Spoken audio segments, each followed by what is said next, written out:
So hey guys, welcome to R S universe. आज हम बात करने जा रहे हैं इलेक्ट्रिक सर्किट के बारे में। तो इलेक्ट्रिक सर्किट होता क्या है? इलेक्ट्रिक करंट होता है a continuous path consisting of wires, जिसमें वायर्स होती हैं।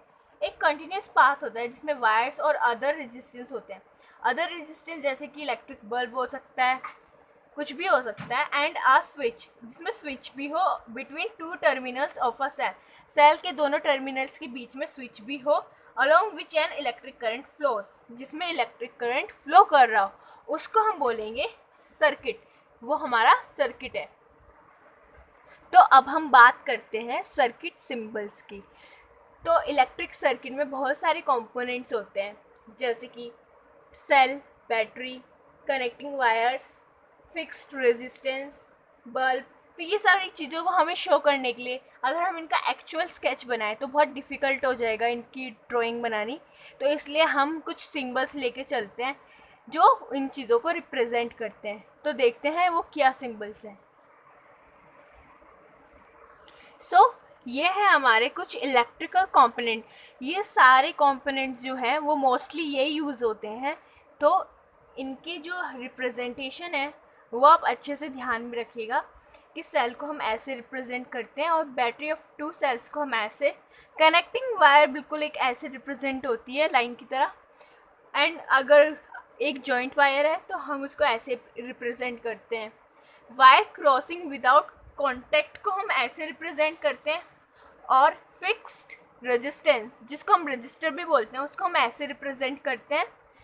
और रियोस्टेट, जो कि वेरिएबल रेजिस्टेंस होता है, उसका सिंबल ये भी होता है और ये भी होता है।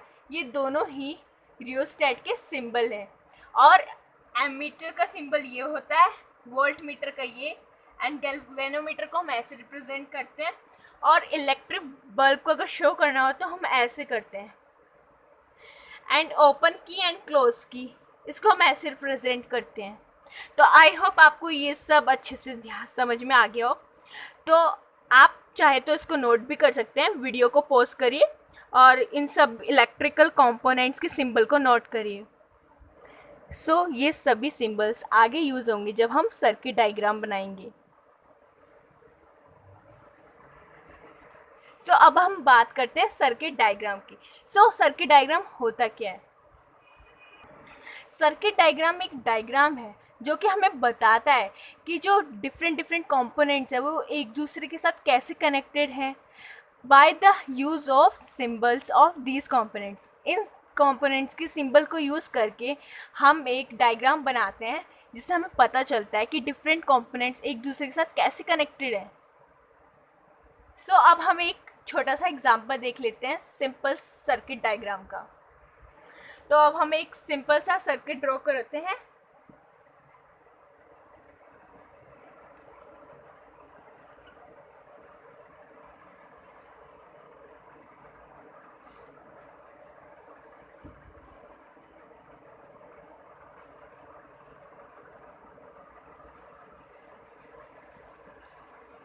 तो जैसे कि आप सब देख सकते हैं, इस डायग्राम में हमने इलेक्ट्रिक बल्ब बनाया और एक स्विच है जो कि ओपन है, और यहाँ पे हमने सेल बनाया है और ये जो स्विच है ये ओपन है। इसका मतलब करंट फ्लो नहीं कर रहा है कि जो स्विच है वो ऑफ है, मतलब करंट फ्लो नहीं कर रहा है। तो करंट फ्लो नहीं कर रहा है तो बल्ब ग्लो नहीं करेगा। तो ये था हमारा एग्जांपल सिंपल सर्किट डायग्राम का। ये सिंपल सा सर्किट है हमारा जिसमें एक बल्ब है, एक सेल है, एक ओपन स्विच है। आई होप आपको समझ में आया हो कि सर्किट डायग्राम कैसे बनाते हैं। अब हम बात करने जा रहे हैं एक इम्पॉर्टेंट लॉ की, जो है हमारा ओम्स लॉ। तो ओम्स लॉ क्या बोलता है? कांस्टेंट टेम्परेचर पे जो करंट फ्लो हो रहा है हमारे कंडक्टर में से, वो डायरेक्टली प्रोपोर्शनल हो जाता है पोटेंशियल डिफरेंस के। तो ये है हमारा ओम्स लॉ और ये बहुत इम्पॉर्टेंट है, तो इसको आप याद रखिएगा। ओम्स लॉ के according current is directly proportional to potential difference, जिसको हम डिनोट करते हैं कैपिटल V से। तो I is directly proportional to V at constant temperature So current is directly proportional to potential difference at constant temperature. इसको हम V directly proportional to be I लिख सकते हैं, और जब हम ये डायरेक्टली प्रोपोर्शनल का साइन हटाते हैं तो V equals to R I हो जाता है। R एक कांस्टेंट है जो कि हमारा डायरेक्टली प्रोपोर्शनल के साइन को हटाने के बाद आया है। तो ये जहाँ पे जो R आया है वो R है हमारा रेजिस्टेंस। यहाँ पे हमारा जो कांस्टेंट है वो है रेजिस्टेंस, जिसको हम R से डिनोट कर रहे हैं। और ये जो R की वैल्यू है वो डिपेंड करती है हमारा नेचर ऑफ कंडक्टर पे, लेंथ ऑफ कंडक्टर पे and cross section of conductor पे। तो रेजिस्टेंस की वैल्यू डिपेंड करती है nature, length, area of cross section of conductor. तो इन 3 चीज़ों पे रेजिस्टेंस की वैल्यू डिपेंड करती है। तो हमारा V equals to R I आ गया। तो V equals to R I, हम I को इधर भी ले जा सकते हैं, तो V अपॉन I हमारा आ जाएगा R। तो हमारा रेजिस्टेंस आ जाएगा potential difference divided by current. तो ये जो इक्वेशन है ये मैथमेटिकल एक्सप्रेशन है ओम्स लॉ का। So this equation is the mathematical expression of Ohm's law. So जो ये रिलेशन है V upon I equals to R, इससे हमें क्या पता चलता है? इससे हमें 2 चीज़ों का पता चलता है। जो करंट है वो पोटेंशियल डिफरेंस के डायरेक्टली प्रोपोर्शनल है, और करंट इन्वर्सली प्रोपोर्शनल है रेजिस्टेंस के। मतलब अगर रेजिस्टेंस हमारा ज़्यादा होगा तो करंट कम होगा, और करंट डायरेक्टली प्रोपोर्शनल है पोटेंशियल डिफरेंस के। तो पोटेंशियल डिफरेंस के डायरेक्टली प्रोपोर्शनल होने की वजह से अगर ये बढ़ेगा तो ये भी बढ़ेगा, और अगर ये घटेगा तो ये भी घटेगा। सो इससे हमें क्या पता चलता है? जो स्ट्रेंथ ऑफ करंट है, जो करंट की स्ट्रेंथ है वो 2 फैक्टर्स पे डिपेंड करती है। पहला फैक्टर है हमारा पोटेंशियल डिफरेंस, पोटेंशियल डिफरेंस पे डिपेंड करती है, और दूसरा फैक्टर है हमारा रेजिस्टेंस। जैसे कि हमने पिछली वाली इक्वेशन में देखा कि जो रेजिस्टेंस है वो करंट की इनडायरेक्टली प्रोपोर्शनल होता है, और पोटेंशियल डिफरेंस डायरेक्टली प्रोपोर्शनल होता है। तो अगर रेजिस्टेंस ज़्यादा होगा तो करंट कम होगा, और अगर पोटेंशियल डिफरेंस ज़्यादा होगा तो करंट भी ज़्यादा होगा।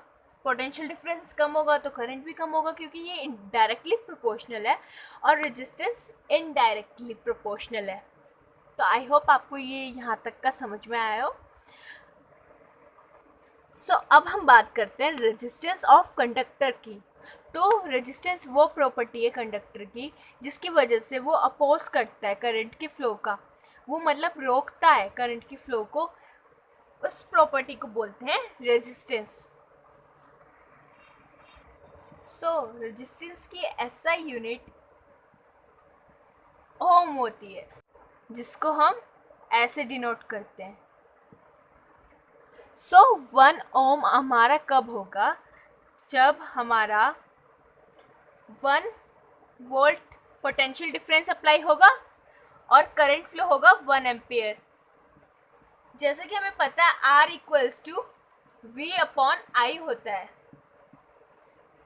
तो 1 ओम कब होगा? जब 1 वोल्ट पोटेंशियल डिफरेंस अप्लाई होगा और करंट होगा 1 एम्पियर, तब हमारा 1 ओम रेजिस्टेंस होगा। सो अब हम एक क्वेश्चन करते हैं। क्वेश्चन है a simple electric circuit has a 24 volt battery. 24 volt की बैटरी है एंड अ रजिस्टर ऑफ 60 ओम। 60 ओम का रजिस्टर है। What will be the current in the circuit? तो हमें करंट निकालना है। The resistance of the connecting wires. Connecting wire का जो रेजिस्टेंस है वो नेग्लिजिबल है, और हमें करंट निकालना है। और हमें दे रखा है कि जो बैटरी है वो 24 वोल्ट की है और रजिस्टर है 60 ओम का, और इससे हमें करंट निकालना है। तो आप अगर खुद ट्राई करना चाहते हैं तो इस वीडियो को पॉज करिए और ट्राई करिए। सो अब इसका सॉल्यूशन देख लेते हैं। हमें दे रखा था कि जो बैटरी है उसका पोटेंशियल डिफरेंस है 24 वोल्ट एंड हमें रजिस्टर का रेजिस्टेंस दे रखा था 60 ओम। ये है हमारा रेजिस्टेंस और हमें निकालना था करंट। तो according to Ohm's law V equals to I R. तो ओम्स लॉ के according V equals to I R होता है और हमें निकालना है I को, मतलब करंट निकालना है हमें। तो I इक्वल्स टू क्या होगा हमारा V अपॉन R। तो यहाँ पे हम पोटेंशियल डिफरेंस और रेजिस्टेंस की वैल्यू रख देंगे तो हमारा आ जाएगा 24 अपॉन 60। तो हमारा करंट निकल जाएगा इसको डिवाइड करने के बाद, जो कि इसको डिवाइड करके हमारा आएगा 0.4 एम्पियर। तो हमारा करंट आ चुका है 0.4 एम्पियर। तो आई होप आपको ये न्यूमेरिकल समझ में आए हो। अगर फिर भी आपको कुछ पूछना हो तो आप कमेंट सेक्शन में पूछ सकते हैं। इससे पहला वाला न्यूमेरिकल तो बहुत ज़्यादा इजी था जैसा कि आपने देखा। अब हम दूसरा क्वेश्चन लेते हैं। तो इस क्वेश्चन में हमें दिया गया है an electric iron draws a current of 3.4 ampere from the 220 volt supply line. What current will this electric iron draw when connected to 110 volt supply line? तो हमें दिया गया है कि जो इलेक्ट्रिक आयरन है वो 3.4 एम्पेयर का करंट ड्रॉ कर रही थी फ्रॉम 220 वोल्ट सप्लाई लाइन। तो अब हमें बताना है कि करंट क्या होगा जब उसकी सप्लाई लाइन हम चेंज करके 110 वोल्ट कर देंगे। तो अब हम इसका सॉल्यूशन करते हैं। तो जैसा कि हमें दे रखा था पोटेंशियल डिफरेंस है 220 और करंट है 3.4। तो इसको डिवाइड करके हमारा रेजिस्टेंस आ जाएगा जो कि है 64.7 ओम। तो हमारा रेजिस्टेंस ऑफ इलेक्ट्रिक आयरन आ चुका है 64.7 ओम। तो हमारा रेजिस्टेंस आ गया है और हमें वोल्टेज पता है दूसरी सप्लाई लाइन की कितनी है 110। हमें वोल्टेज पता, हमें रेजिस्टेंस पता, हम करंट निकाल सकते हैं और करंट ही तो हमें निकालना है। तो चलिए करते हैं। पोटेंशियल डिफरेंस है 110 वोल्ट, रेजिस्टेंस है 64.7 ओम और हमें करंट निकालना है। तो हम ओम्स लॉ से निकाल सकते हैं। ओम्स लॉ के according V upon I equals to R. हमें करंट निकालना है तो V equals to R I and I equals to V upon R हो जाएगा। Potential difference is 110, resistance is 64.7। तो इसको हम डिवाइड कर लेंगे तो हमारा करंट निकल जाएगा जिसकी वैल्यू है 1.7 एम्पियर। तो हमारा करंट निकल चुका है 1.7 एम्पियर। तो आई होप आपको ये न्यूमेरिकल समझ में आया हो। फिर भी अगर आपको कोई डाउट हो तो आप कमेंट सेक्शन में पूछ सकते हैं।